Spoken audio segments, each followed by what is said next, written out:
Okay, so hello folks. Doing a bit of an after streams guide session while I'm having trouble with hardware, so you guys don't miss out. So a friend of mine was recently just started Baldur's Gate. It's his first time into a complex D&D style game. So with him in mind, I'm going to try and do a bit of a Dark Crypt guide today. It's for those, whose first time into the D&D thing is, a lot of us that do these guides are not new to it. So I'm trying to do that with you guys in mind. You've never played this game before, or this type of game, but you've played RPGs, but not this complex before. So I'm going to do a quick guide on the Dark Crypt. So that everyone is aware, head up, there are mods and cheats enabled on this particular playthrough. This is for the benefit of the video. So I accidentally have God mode on for about the first couple of minutes of this video because I'd speedrun the Nautiloid to get to where I am here to do the Dark Crypt. I do remember and then turn it off mid-combat, but I will be speeding up that combat anyway because for some reason the AI seems to have a bit of a glitch at that moment. It takes about 5 minutes to realise that one of its characters is supposed to be doing something before it goes, oh, you know what, skip turn. I don't know why it does this. This is a long-standing bug into the game. I assume Larian is looking into it because they're pretty good with that. It might be a bug, one of those bugs that they can't fix because it breaks something else, and we can all deal with the inconvenience of a few minutes of AI having a moment of non-functionality. So on this one, I have got critical roles enabled so that I get critical success, because anyone that knows me on my stream playthroughs knows that dice hate me. Anyone that plays D&D or other board games with me knows that dice hate me. I get ones. So you will notice that there's probably a shot, yes, actually I say probably shot, there is a shot around somewhere of me getting a critical fail picklocking a lock. So that shows you how much dice hate me. So for the sake of this video, I have used WeMod and I have got the critical roll mod enabled to allow me to get critical successes to get to where I need on the speedrun.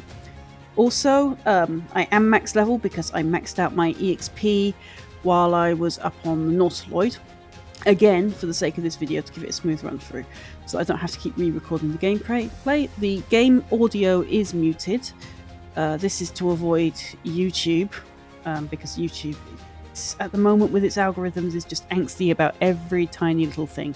Never mind if you have permissions and met the criteria, YouTube is angsty. So, without further ado, I shall try and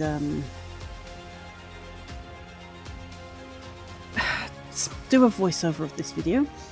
There will be points in it where I will be fast forwarding mainly combat, just because who wants to sit around for 40 minutes watching combat? So here, I'm going to, bluff my way in through the door. Now there's multiple ways of getting. Remember, there's no right or wrong way of playing this game. So yeah, I'm just going to tell the guy the truth. So we're going to go with 2.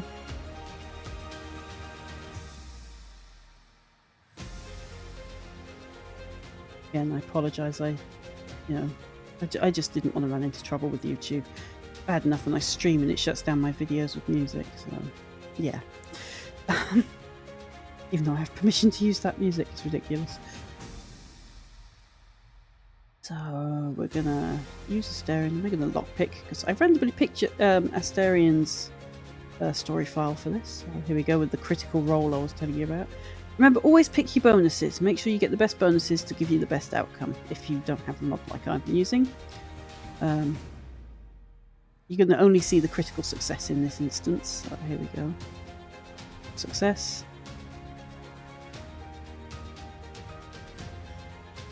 We've lockpicked the door. Now we can go in.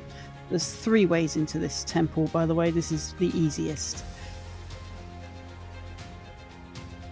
The other one is to knock a block down and jump down the hole, or go down a trapdoor, which I will come out at the end of this video. Now when you come in through this door, watch out for a trap as you come in. There's this bear trap just here waiting for us.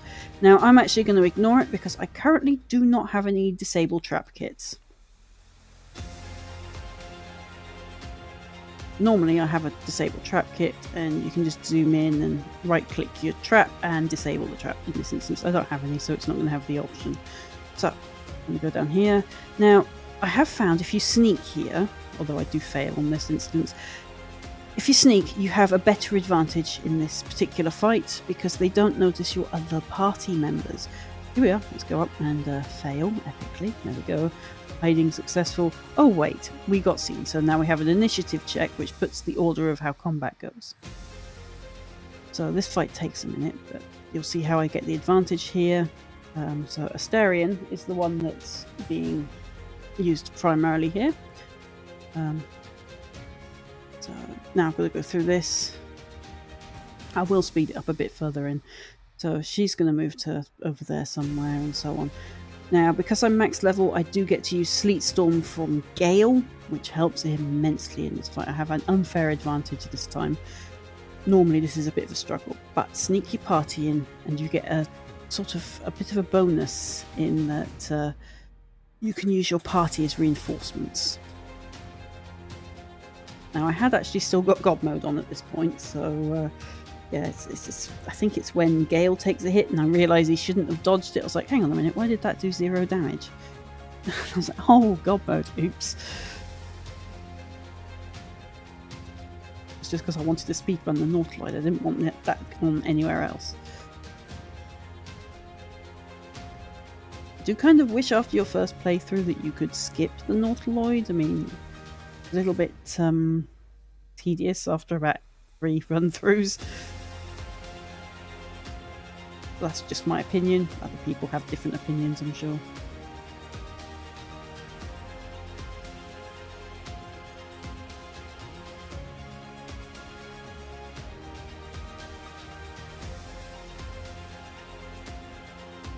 Yeah, it's this character here that seems to have the trouble for some reason with the AI. So as you can see, my party's still hiding, so I bring them out of hiding and now they're added to the queue. Which gives me a battle reinforcement, so to speak.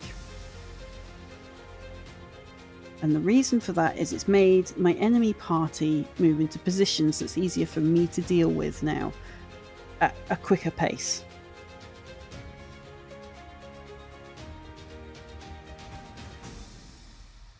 Without wasting any of my party's turns.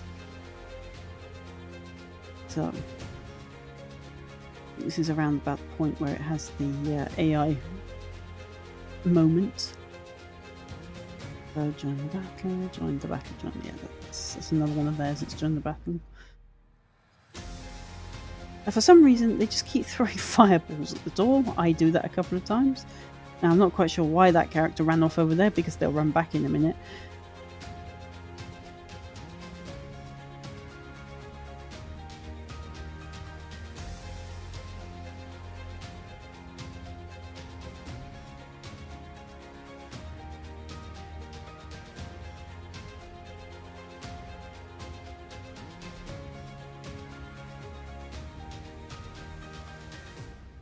Yeah, this is where I realised about the God mode. I was like, that should have hurt Gale. Why didn't that hurt Gale? While it's playing through, I'm turning off God mode.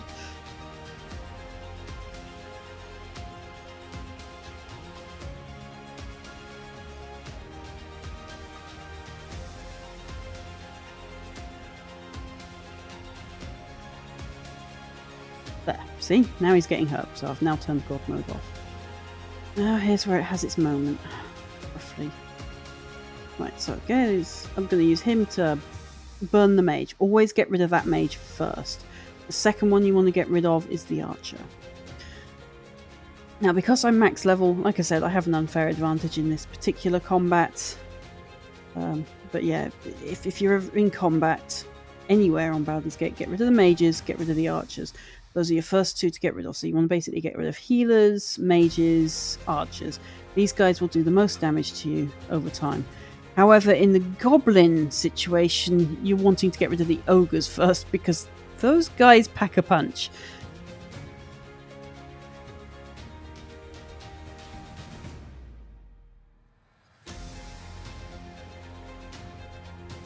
So use Lae'zel here to get rid of their berserker.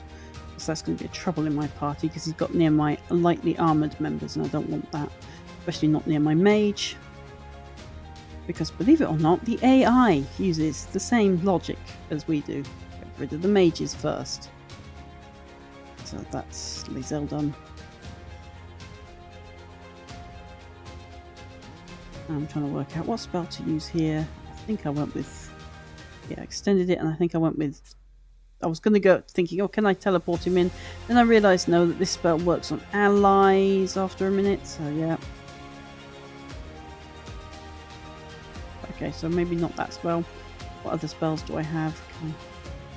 Ooh, Sleet Storm. Now, where can I cast that that's going to work for me? So I'm max level. Now, you may not have Sleep Storm when you're at this point. You might have something else. Use something that casts ice or grease on the floor. Ice will keep slipping them up, which puts them at a disadvantage. Grease also does the same job, but with grease you can also set it afire. Now if you come in from the side door, which is just up by the red barrel, you can set that barrel on fire and it burns the party before they can get into the room with you. As I said, there's about 3, maybe 4 ways into this temple. I'm only covering the easiest one.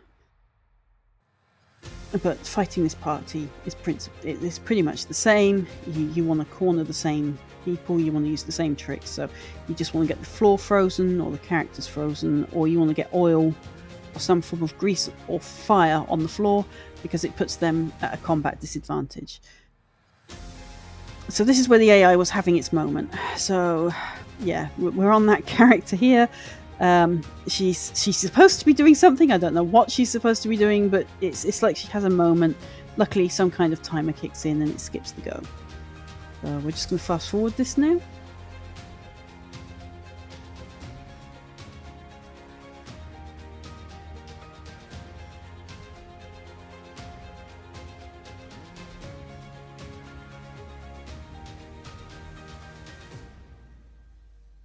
So yeah, okay, we're back. So here, Shadowheart had just found out Asterian's a vampire while I was in combat because I'd used his bite function. It's probably the easiest way to get it out of the way. As I said, I was playing Asterian's fire story on this. I've got a much further progressed one further in, so now I'm just trying to convince them that I'm not going to eat them. So yeah, okay. So yeah, she goes on about, not keeping secrets. Now, if anyone of you out there has already played this game, you know that Shadowheart has the most secrets out of the party members. So it's a little bit, no more secrets. Yeah, come on, Shadowheart. Maybe I can just promise a fewer secrets because, Shadowheart. So, yeah. So we're just going to get this out of the way. Hurry up, Shadowheart, speak faster.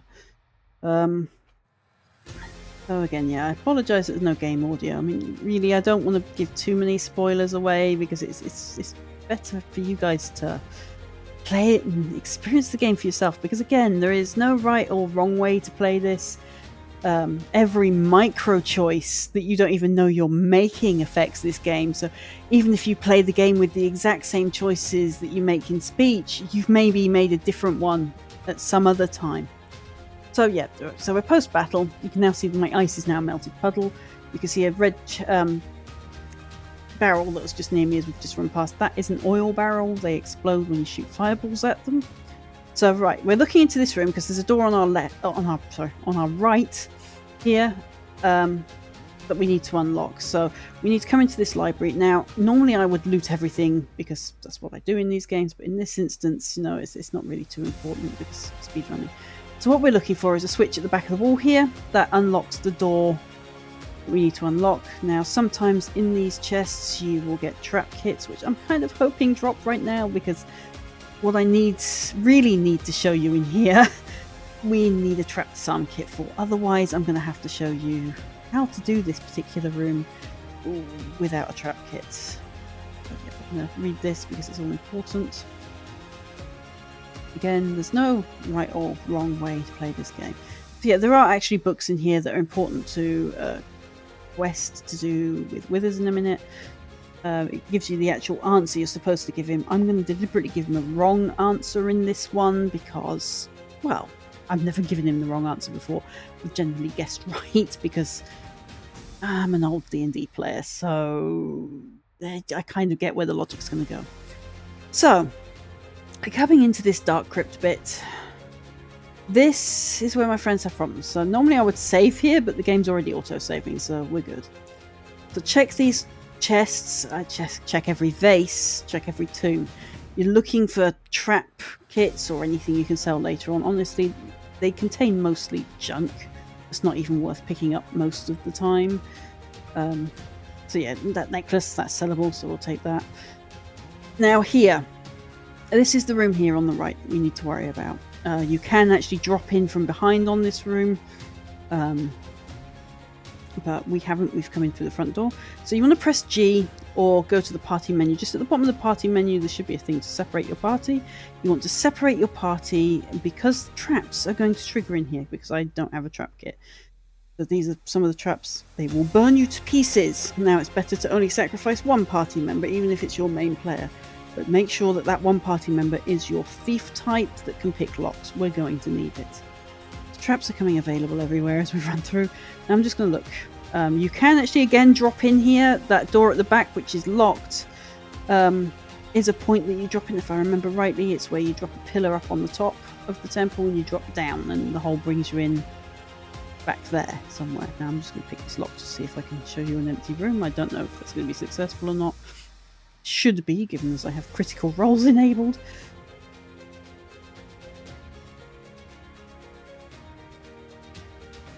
Okay, so hopefully critical rolls again. You know, I've got a bit of a cheat going on here with the dice because dice hate me. So here we go. Critical success. Yep, right. And that should take me into an empty room.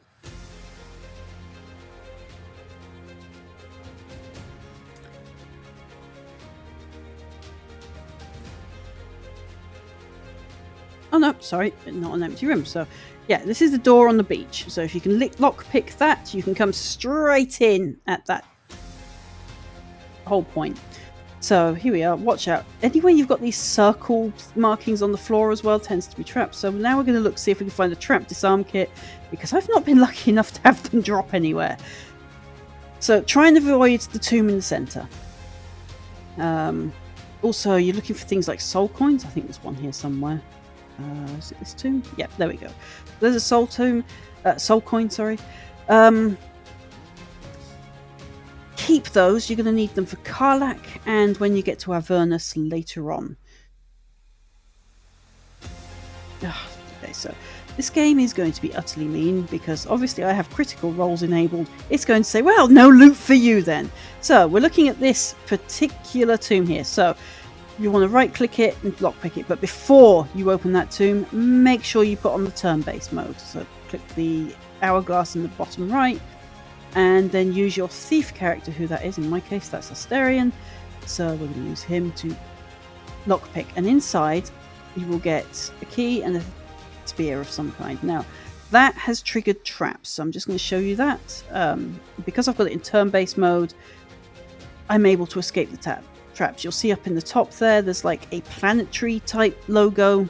This is the environment, so traps are getting set off. Now here's why it's turn-based. When you deal with the traps, you want it in turn-based mode purely to escape the traps, because if it's not in turn-based and it's in real time, that trap will incinerate you. So putting it into turn-based gives you the advantage, thus allowing you to escape, hopefully alive once you're out of the room. Turn it off, press G, regroup your party. That's why we only wanted one person, because if we only lose one member of the party, we can either have Withers resurrect them later, or in my case, I've also got the spell Revivify, which has I'm just going to say a 50-50 chance of failing. I've also got the Revivify scrolls, which is those funny yellow light bulb looking scroll things that you can see on my taskbar at the bottom there in the items section next to the hourglass. They revivify you to 1 health point. So we're now in this room. Now there's a key hack here that not many people know. Now by hack I mean, trick, not game hack. So these dead guys that are lying on the floor, disarm them while they're down. Steal everything off them. Just pick it up, take it. If you find that you're becoming over encumbered, split it out over to the rest of your party members. But whatever you do, take the weapons off them and whatever gold they have on them. Here's the fun part. When you fight them later, they're going to have more gold on them when they die. So you can get more gold off them, so you get twice as much gold, but they won't have the weapons, which puts you at an advantage. So I think there's 4 in this room, so there's 3 over here, and 1 hiding over by the crypts over here. There he is.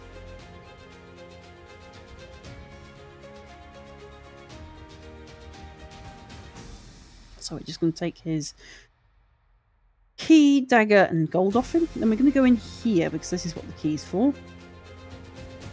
This room here. I mean, you can lockpick it, or you can bash the door down. Choice is yours. Open this door. Now in here, there's some more crypts and a box. More importantly, a Book of the Dead. Now, because I've got critical rolls on, it's actually going to read the book. So you can see the book's just appeared there on the left-hand side by the wall. So, absolute junk in the box. Great. This should have a soul coin in it. Yep, there we go. A soul coin and some junk, but we'll sell the junk. I'm just going to go over here and pick up the book. So, Asterian's going to pick up the book, and we're going to read this book. And you're going to see the options come up. So, it's obviously a cool looking book. There's a lock on it. I'm going to use my Arcana because he's actually an arcane trickster. Pick our bonuses. Remember, always pick your bonuses to give you the best possible outcomes.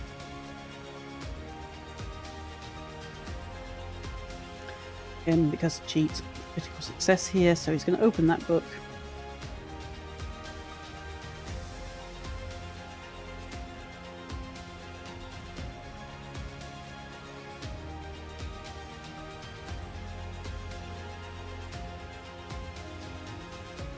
The narrator does her talky part. Now, again, I'd rather you experience the game here.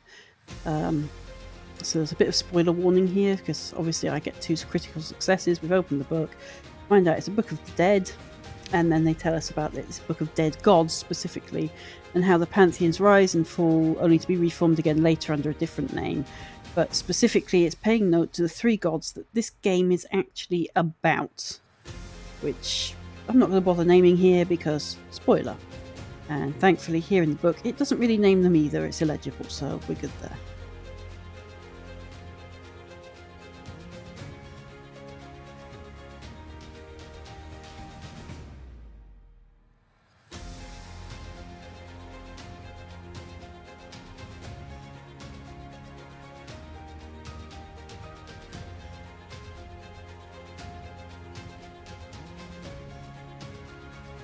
I am aware that the screen on this is slightly clipped each side. That is deliberate.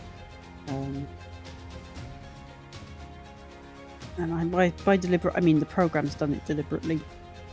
There's not a lot I can do there at the moment, because I can't use OBS at the moment because it's having too many memory spikes. So, we're going to go and start the combat. We're going to go get Withers. Withers is technically an undead semi-companion. Now, I say the term semi-companion in that he is a companion in the church. Sorry, not church. Your camp. I'm saying church because we're in a church now. This is his church. It's debatable on if he is Jurgle himself or the scribe of Jurgle.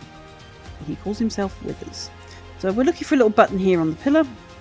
Poke that. And this opens the secret door, but it also starts combat. So, combat starts. Now, there's a chest in here we're going to be wanting to pay attention to in a minute, and I'll show you that after combat. Combat pretty much works the same way as it always does. So, the undead are now raising. Now, remember those undead we just raided? Here we go. They're getting up. Although the cinematic doesn't put them where you actually find them in the tomb, which I always find ironically a bit funny. Now they're doing their spooky Halloween thing.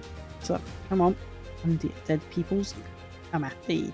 So I'm gonna immediately try and sort these out. Now I should be able to kill these quite quickly because of me being max level and everything. So grease, we're going to put grease here. Now if you are low level, you do want to put grease around this sort of area. The reason being is it blocks an area and you can blow it up later with a fireball to put fire on the ground.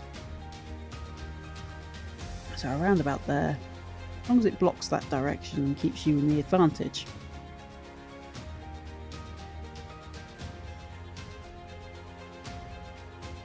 Lae'zel. Let's see what we can do here. Ah, right. Let's just use Lae'zel's bow ability. It's going to be easier. No, okay. Actually, I should probably get rid of the mage. He's hiding over here. With him first. Now she should one-shot him. Yep, there we go. Oh, okay. Normally I get one attack. Forget that Lae'zel has a critical bonus that fighters have, where if they critical hit something, they get another round of attacks.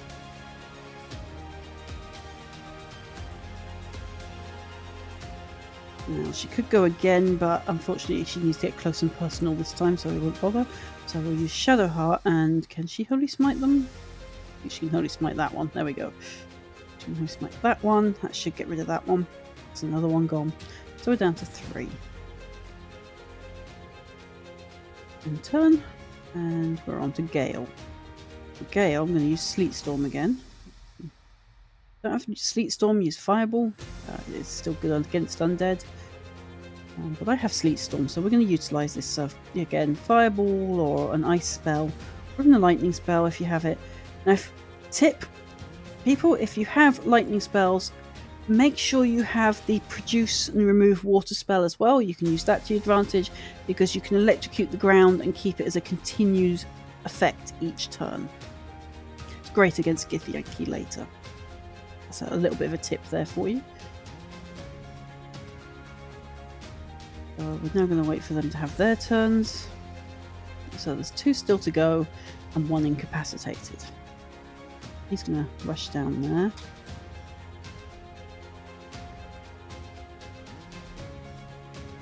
He's going to rush over. He's probably going to avoid the ice and come down the steps instead. Now, if you wonder what dash is, it allows you to move further. And then he's going to have to get up, so he loses a round to having to get up. This is why I like the spells that allow them to slip up and give you the advantage.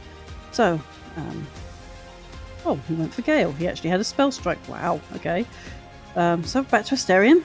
Now, I'm going to use my ice spell, I think. Maybe? No? Nah, we'll use fire. No. Shoot it at that guy, which will melt the ice. If I can reach him. Okay, so we're going to have to move Asterion. And I'll just, little sneak attack, silly person. I want that one, crippling strike. That should get rid of him, I hope. If Asterion can shoot. Can he shoot? Come on. There we go. Right, so that's another one down. That guy's also a mage, which is why I was targeting him. So we're just left with the 2 fighters now. I'm going to use Misty Step to bring her over here to put me in a better position for her to deal with them if I fail on my next round of attacks. I'll be able to, yeah. Right, so she can use the normal bow, and we'll get rid of that one.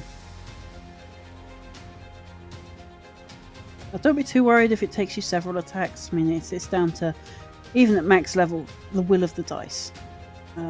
Now, the always get critical rolls doesn't actually work for me in combat. It works as normal in combat, so I can still miss and so on. It's just for those moments where I have conversation or lockpick points. So, another tip, if you can't find your enemies, click on their avatar photos up in the queue at the top there, and you can see where they are. So we're just going to zap him, and then we're going to go get Withers.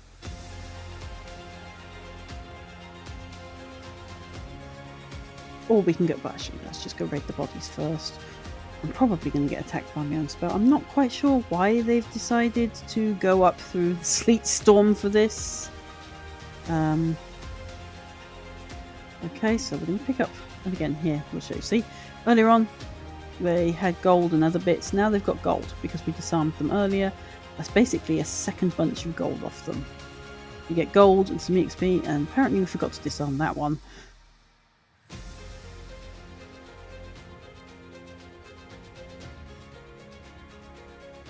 I'm not going to bother with all of them because the other one only has like 2 or 3 gold.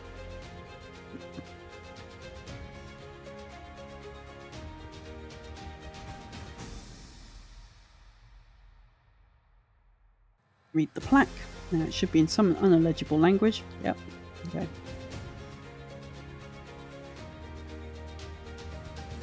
I'm going to go in here Now in here there is a chest. You need to pay attention to this chest. It has a very useful necklace.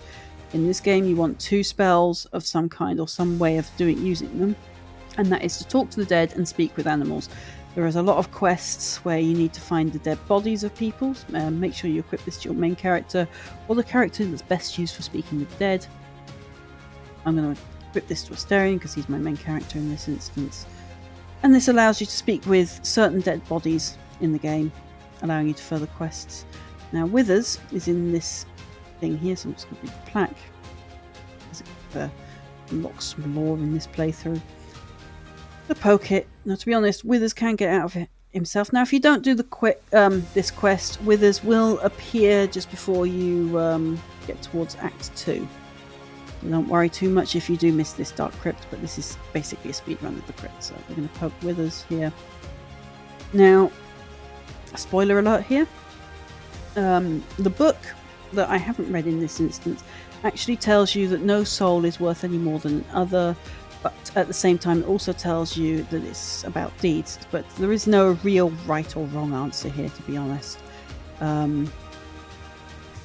No soul should be worse than another, is what the book generally tells you. But their deeds and worth in life might make them more worthy to return to life. So it works like that. Some they just have to be willing. But he's looking for a neutral answer, really, because he's trying to weigh you up on if you're worthy or not. So this is Withers. Don't bother trying to kill him. He will overpower you. That's just a friendly tip of someone who has tried this and failed miserably. Very quickly. He is god level status, so he will kill you.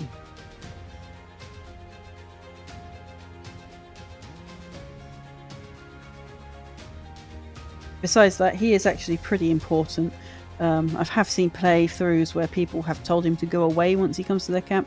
This guy can resurrect your dead characters if you do not have Scroll of Revivify, or if they're beyond the point of Scroll of Revivify. Like if they fall off a ledge or something and you can't revivify them, Withers can basically summon them back to your camp as dead bodies, and then he'll revive them and you get your party member back.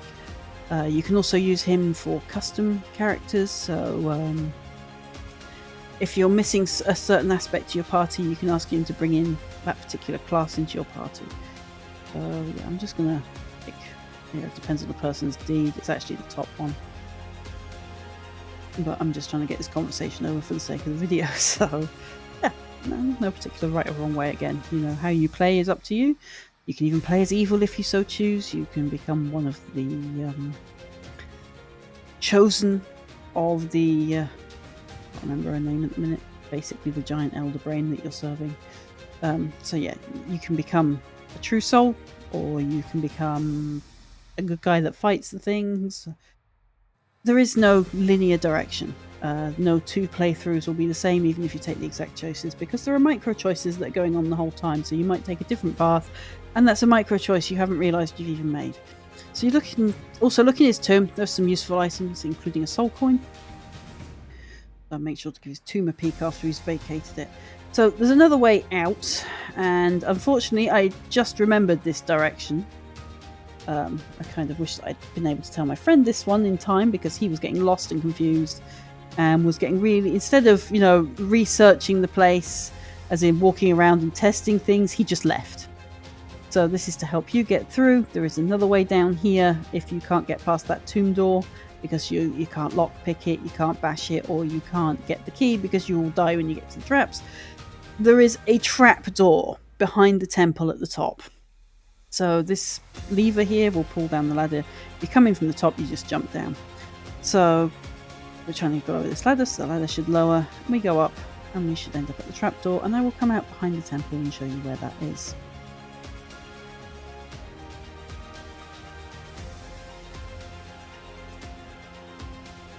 Here we are, outside. Now, pro tip again, press Alt. So ALT on your keyboards to highlight otherwise hidden items. So there's herbs all over the place. that you need to pick up. So here is one, Dragon Root, the new one. It doesn't highlight bodies all the time though, so be aware of that, because they drop things like health potions. And my goodness, do you need health potions on this game? You can never have too many of them, but make sure you split them across your party. We're just going to climb up here. We're going to press Alt again so you can see the Balsam. It's here. There it is.